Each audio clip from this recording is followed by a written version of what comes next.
is just blockbuster. And of course, he might be a Spanish rider, but he is from the north coast of Spain. Or racing incident when there's that many riders in such a short, literal space. Up towards turn 3. And I think he dragged Veda Pratama onto the green with him there at turn Santander. So he's more than used to a chilly Atlantic window. Things are going to go wrong, aren't they? And fastest lap of the race so far. But there's the chasing pack, including Benyat Fernandez, and they are closing in. They're visible. Through a few raindrops here and there, isn't he?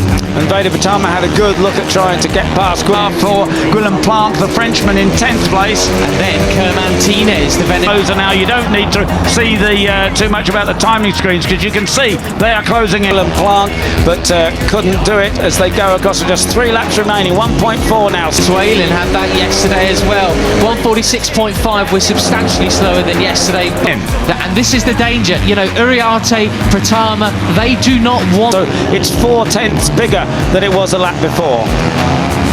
So it could well be. But with the wet patches around, that's no surprise.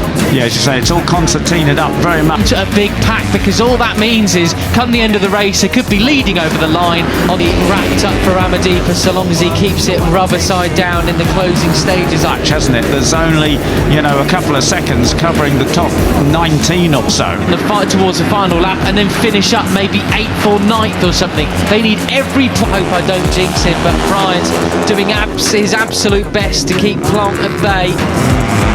Carter Thompson up into 12th place. Yesterday he finished up in 6th position. Point that they can get. But the person who is in his best interest to bring the group all together, Hakim. Yeah, what guys are taking there. That's right. What's his thinking now? That is a really, really good ride from the Australian, up from 12th position. Finish. Yeah, and he at the moment is back in 8th place, but closing in. He's still going after Ramadipa, or is he thinking to hold back Planck? He said it's all right. Yeah, and I bet it is. Anything less than a podium's not. And that group runs all the way down to what? Sort of 16? Oh no, down to 20. Pratama. Surely holding back Planck and Pratama. You can see the fishtailing going on there. Satisfactory for Carter. No, indeed. He needs to just have that great result. Need 20th position. Goodness me, absolutely brilliant. There we go. They're down the start and finish straight. Ramadipa. This is, well, he knows how to do the business. At the end of the season, that he's, he had some really superb wins, and of course a winner. First, the track limits warnings coming in for Guillaume Planck already. You don't want that track limits in the European Talent Cup. He's learning how to do it in the Red Bull Rookies Cup as well now. In race 2, so he's got to get back to that sort of form. The step up that Carter Thompson's made this year is warning already at this stage in the game, do you? Because one more time and you find yourself going through. It could be 3 wins on the bounce for Indonesia, ladies and gents. It'll be front page news with the difference. Been very, very noticeable. Australia certainly has another name to cheer for in the long lap penalty. Yeah, and there's Benyat Fernandez on the number 7. He certainly has the pace to drag. From face on the front cover. And you can see the big puck there that the guys run in the future in World Championships. Of course, it's his 3rd season, so he will not be back in the Rookies Cup. This group, and who is that in the background, way off on the green that time? Wet. It just it's thicker than the puck that they run on their knees in the dry, so that they're not next season. Oh, not another fall has gone down. Oh, that is such a. Right, so start and finish then. And there's somebody pulling off. That was leaning over quite as far before they feel the track whiffling past them underneath their knees. Shame, that is not the way he wants to sign off from his 2nd year in Rookies. Christian Daniel pulling his tape off the radiator as Brian Uriarte leads over Veda Pratama. Down the waterfall they come. The dry line, well, Golpon's one of the loveliest characters that we have. But it's his 6th fall in a race in the Rookies. Up the inside is Morelli on Christian Daniel. He does it. Morelli takes. Well and truly formed. Not sure how much Planck and Pratama have got for Cup race this season. So back with the leader then. It is Brian Uriarte, the cap, 3rd place.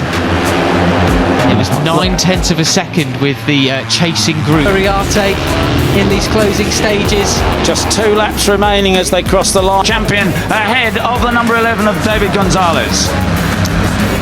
There we go, up across the finish line that time around piece. They closed in by a tenth, but look at Brian. And this time one corner and then 2 laps, and Brian there in second place. Alice second, Pugliese third, Pratama, then Dinesh in out front.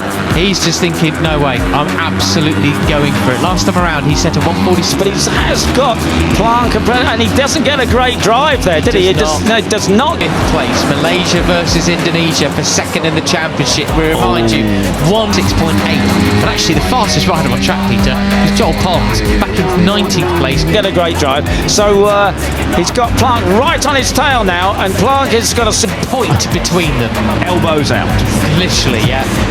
Okay, so Brian's still at 1:45.9. So actually, there's a lot of pace in hand here for the riders. Superb slipstream. Veda's picking up the slipstream of both of them. Who's going to fan out? It's a wide, dry line going. Has the advantage, but up in the second place, Guilia Pugliese. And Dinesh moves up on Pratama. Do they want to burn up their tyres too quickly or not? Well, Joel Pons, you know, he's had a lousy season and a half in rookie. Into the corner now, but none of them are brave enough to stick it up the inside. Oh, but they're into turn one. A very nice, tight but clean move from the Malaysian then. He's cup so far, but he was 6th in FP2. Made a complete mess of qualifying, didn't get a toe. But it's Brian Uriarte, and now it's damp as they swing left-handed and go down the hill.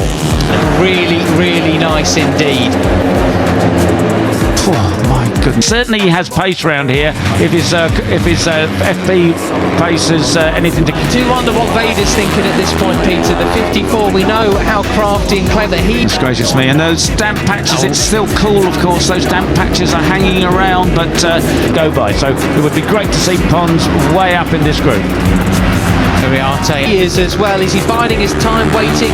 Is he on the limit? Is he going to settle before?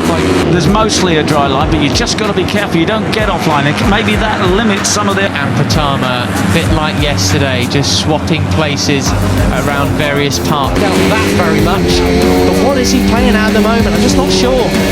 And the gap had overtaking possibilities. Pugliese had a big moment on the exit of turn 6 there, loses a bunch of the track then. Morelli sitting tight in third position. Hasn't increased really on that. It's 1.3, you know, it's about the same as places. Dinesh then into second place ahead of Pratama then. So it's 1, 2, 3. Daniel just behind him as well. Here is that fast and flowing section of the track. As it was the previous lap, but there's only 2 laps remaining. A lap and a half really now as you're on. In the championship, 1, 2, 3 in the race, but not for long! As Matani gets sideways into. It's not really an overtaking spot, Christian, but he didn't quite make it stick there, so we got track forward with Brian Uriarte plunging down the hill. Turn 8 then, moving up into 4th position, the Japanese rider. How about this?